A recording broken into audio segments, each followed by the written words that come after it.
We will read about dispersal of seeds.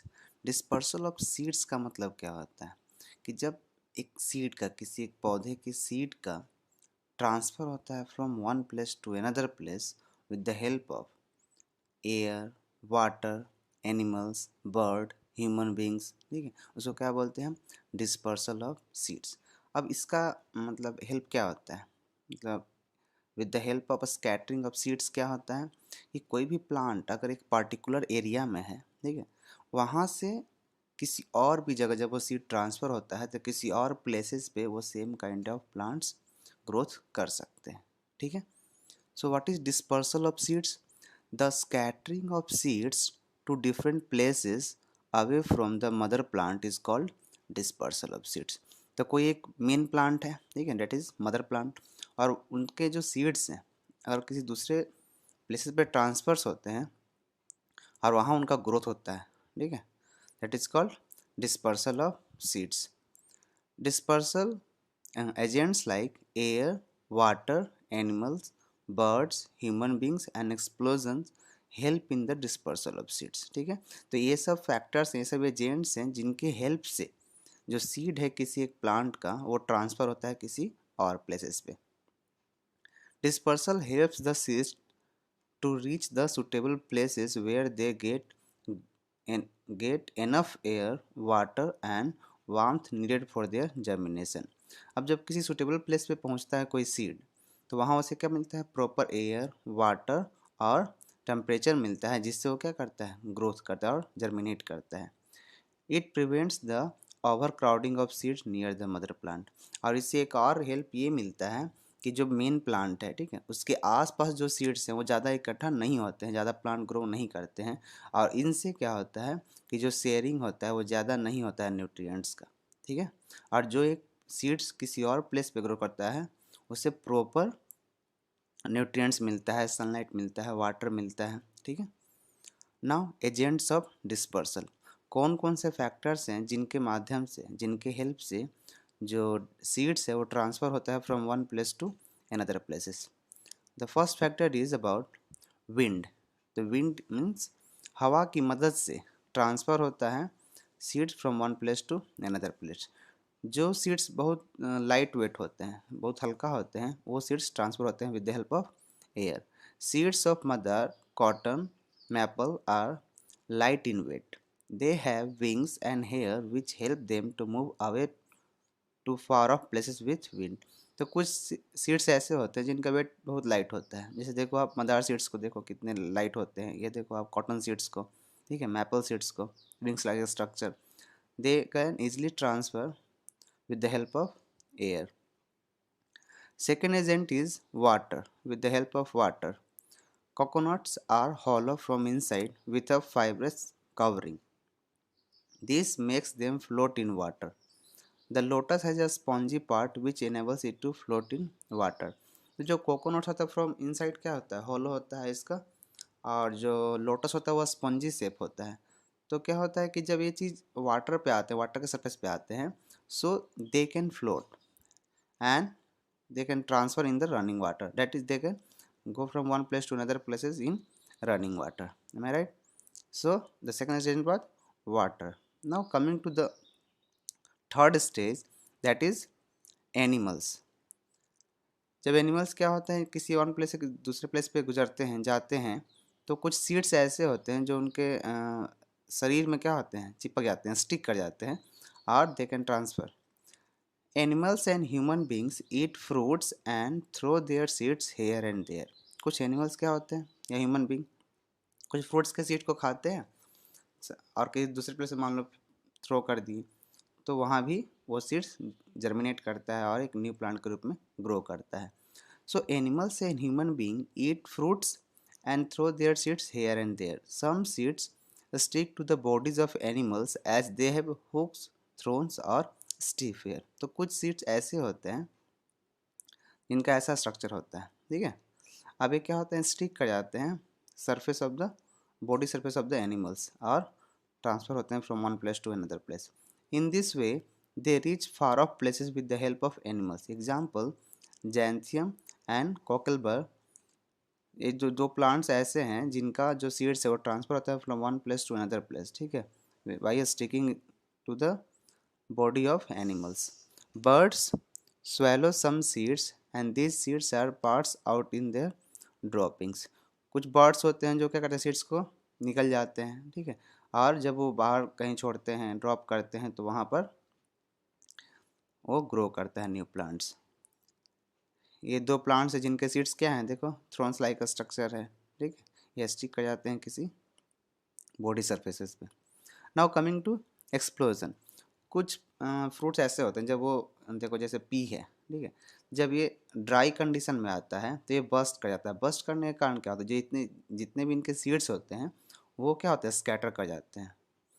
Explosion. Fruits of peas, balsam and ladies finger burst open when dry, their seeds are thus thrown away with a great force.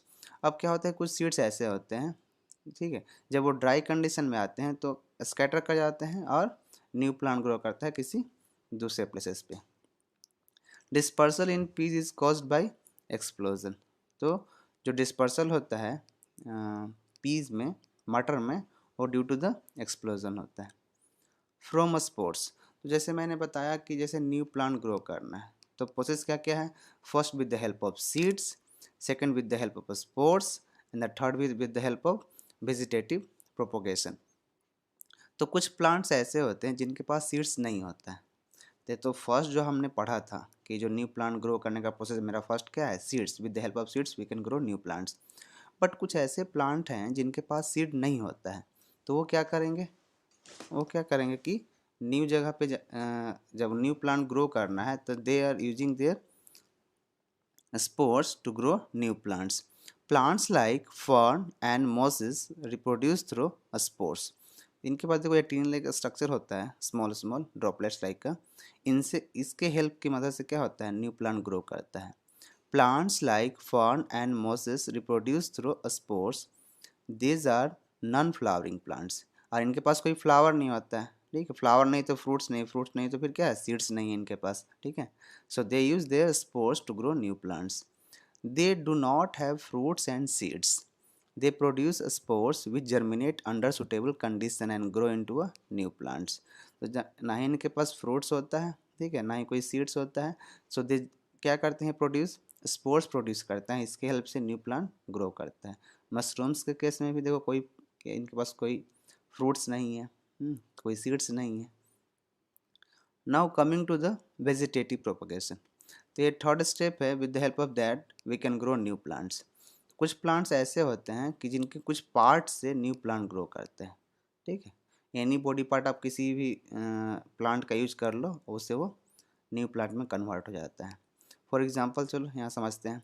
In some plants reproduction does not takes place from seeds. तो seed से उनका reproduction नहीं होता है, ठीक है, but new plants grow from body parts like root, stem and leaves. कुछ plants ऐसे होते हैं जो या तो स्टेम से न्यू प्लांट ग्रो करते हैं, या रूट का यूज करके, या फिर लीव्स का यूज करके। This types of reproduction is called vegetative propagation. तो जब भी आपसे पूछा जाएगा कि वेजिटेटिव प्रोपोगेशन क्या होता है, तो ये एक अनदर मेथड है टू ग्रो न्यू प्लांट्स। क्योंकि कुछ प्लांट्स ऐसे होते हैं, दे यूजेस देयर रूट या स्टेम्स या leaves to grow new plants, that is called as vegetative propagation. समझ में आ रहा है आपको? चलो ठीक है। प्लांट्स ग्रोइंग फ्रॉम रूट्स, वैसे प्लांट्स जो रूट का यूज करते हैं to grow new plants. Plants like sweet potato, beet root etc develop from the root of parent plants. देखो स्वीट पोटैटो है, ठीक है, या फिर बीट रूट है, ये ऐसे प्लांट हैं जो न्यू प्लांट को ग्रो करते हैं with the help of their roots, ठीक। A new plant can grow from the root of the sweet potato. Plant growing from stems, कुछ प्लांट्स ऐसे होते हैं जो स्टेम्स का यूज करके न्यू प्लांट को ग्रो करते हैं। For example onion, potato and ginger, ये ऐसे प्लांट हैं, they use their stems to grow new plants. जब आप पोटैटो के देखोगे तो ये कुछ बर्ड्स होते हैं, ठीक है, स्ट्रक्चर इनको क्या बोलते हैं, आइज बोलते हैं, और यहीं से न्यू प्लांट ग्रो करता है, ठीक है, या न्यू प्लांट ग्रो। ओनियन के केस में ये जो बल्ब स्ट्रक्चर होता है, ठीक है, इनसे न्यू प्लांट ग्रो करता है। Plants growing from stems, onion, potato and ginger are stems that grow underground. ये underground में grow करते हैं. New plants grow from them और new plants उनसे grow करता है. The stems of the onion is known as bulb. जो stem of the onion उसको क्या बोलते हैं? Bulb बोलते हैं. A potato has buds called eyes. ये जो potato का structure है, जहाँ भी birds होता है, ठीक है, तो उससे एक new plant grow कर सकता है. Any part of potato that has eyes on it can grow into a new plant. तो एक पोटैटो का कोई भी पार्ट जिनके आईज हैं, जिनके पास, ठीक है, बर्ड्स हैं, वो एक न्यू प्लांट में ग्रो कर सकता है. Sometimes new plant grow from the stem cutting of the parent parent plant like rose, sugar cane and hibiscus. तो क्या होता है, कोई कोई केस में क्या होता है कि कोई भी प्लांट है, उसके अब किसी भी एक स्टेम पार्ट को काट लो, ठीक है, उससे न्यू प्लांट ग्रो कर सकता है. इन केस ऑफ रोजेस देखो, ठीक है, उसका एक कोई भी हिस्सा ले लो आप, उसे सॉइल में डाल दो, ठीक है, कुछ उसको मॉइस्चर कंडीशन मिलेंगे, टेम्परेचर मिलेगा, वो क्या होगा, वहाँ से न्यू प्लांट ग्रो करने लगता है. In the case of roses. Similarly in the case of sugar cane, similarly in the case of hibiscus, क्या होता है, न्यू प्लांट ग्रो करता है. हिबिस्कस क्या एक ऐसा प्लांट है जो डिफरेंट काइंड्स ऑफ फ्लावर्स होते हैं, ठीक है, ब्यूटीफुल फ्लावर्स होते हैं उसमें, डिफरेंट कलर के. Plant growing from leaves.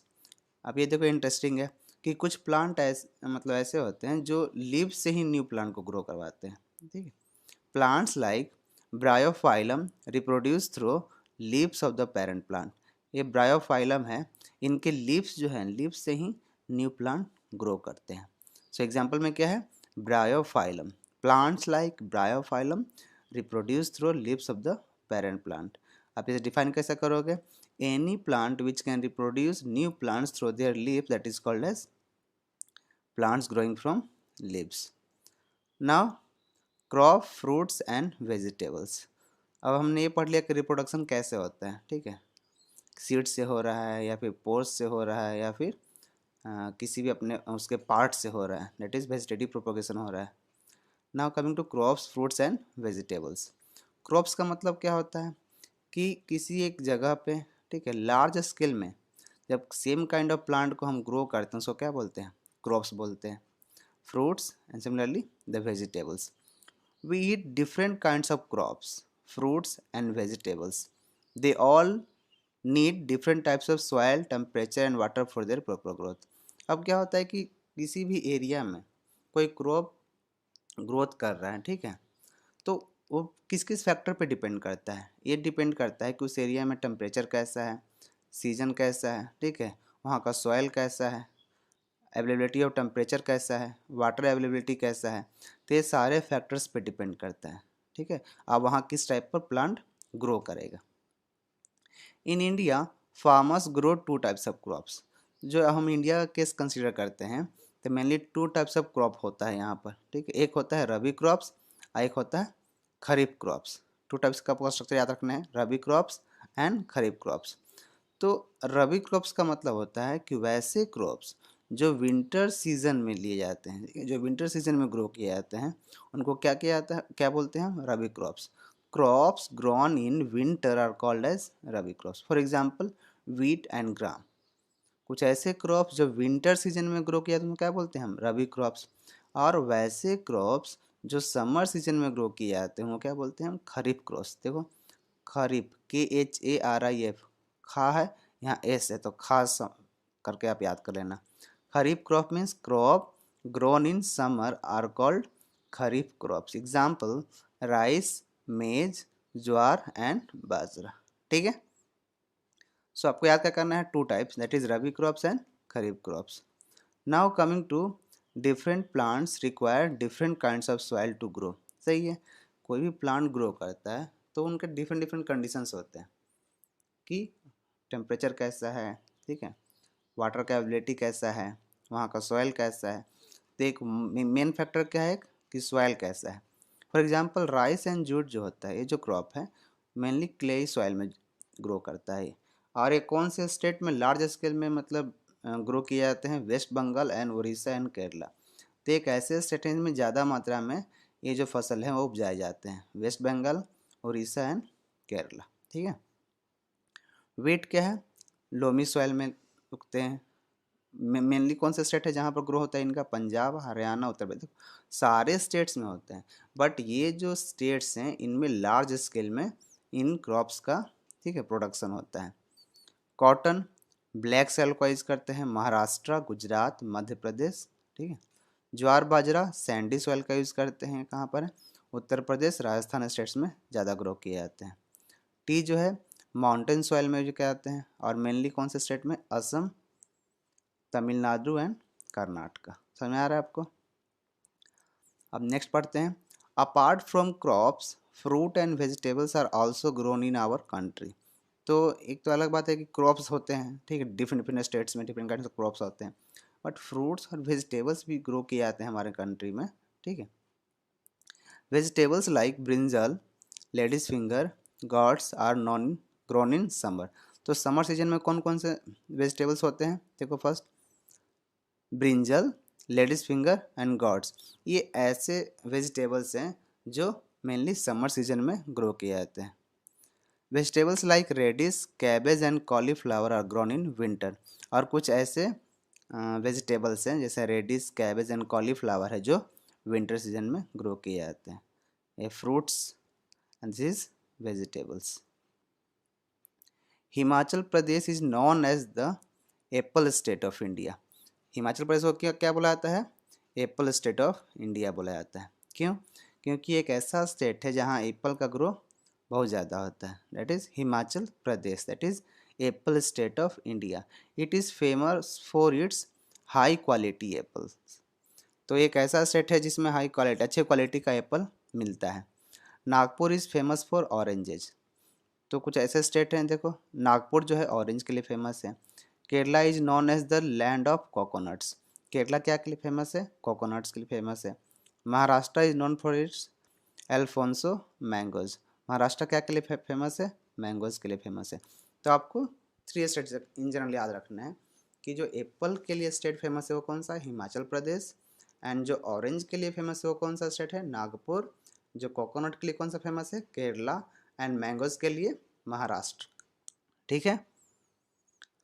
Now coming two methods of getting healthy crops. अब देखो क्या है कि क्रॉप्स को ये इजी टास्क नहीं है, ठीक है, टू ग्रो क्रॉप्स।